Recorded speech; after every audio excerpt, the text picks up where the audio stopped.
Okay, so I've got some other questions here, and I've got one comment here from an anonymous attendee. He says it seems a bit simplistic. ETFs don't require maintenance or levies, and more importantly, he's saying the general state of sectional title properties is deteriorating. Your comments here, Coert. Okay.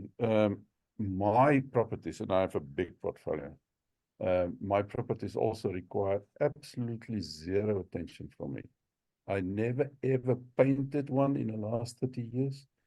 I've never even collected rent in the last 30 years, or whatever problem, or evicted non-paying. I don't even know my tenants, and I don't want to know them. I don't even have lease agreements with them. It all works with a proper letting agent, a proper property manager, because that's the next level of letting agent.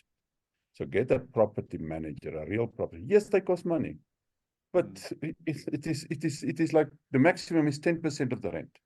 And the bigger your portfolio, the better rent you can arrange with them. I know of people who are paying 6%, 5%, but then you need a big portfolio. So guys, that even if it is 10%, the full amount allowed by the law is 10% of the rent. If that is what it costs you to pay, then you are paying it with a smile, and you will still earn more netto than what you will earn gross on that fund on the stock exchange.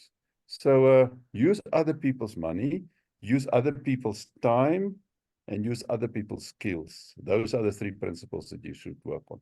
Then you don't have to worry about who paints it. So talk a little bit about that general state of the property market in sectional titles, and I think that's what he's kind of alluding to.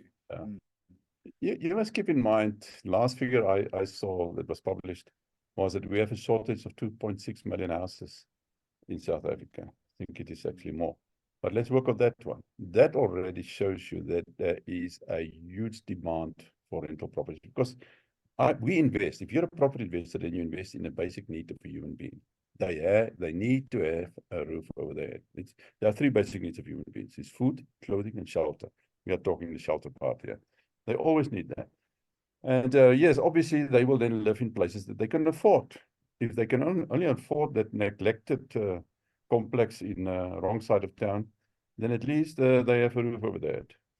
But you will see if you come to our presentations, or if you do our education, our courses, then you will see that we promote a certain type of property in a certain type of area, because I don't want to have the hassles of informal settlements, for example, and so on. So we make a big deal out of the right location.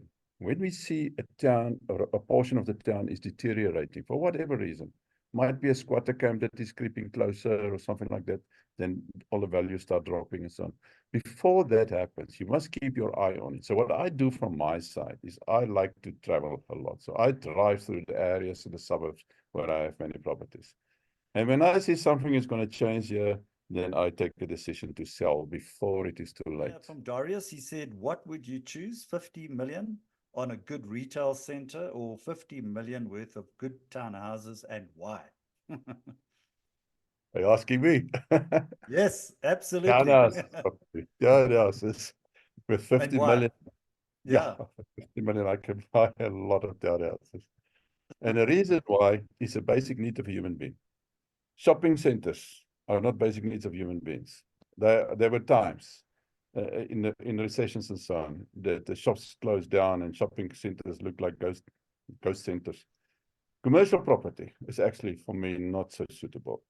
I know there are people who are making a lot of money with commercial property, but it is not my forte. So what I'm talking about is something that the ordinary people can also invest in. A young person of 28 can invest in a townhouse. That is what I recommend they do, but they cannot buy a shopping center. Now they go and buy shares in a fund that owns a shopping center. Then you have that problem that I showed you with the blocks, the green blocks and the yellow blocks. So no, basic need of a human being. Take a look at the recessions. All of them, always, when there's a recession, like in 2009, with a big recession, the subprime crisis, I saw many houses, luxury houses, standing empty in Gulf estates, like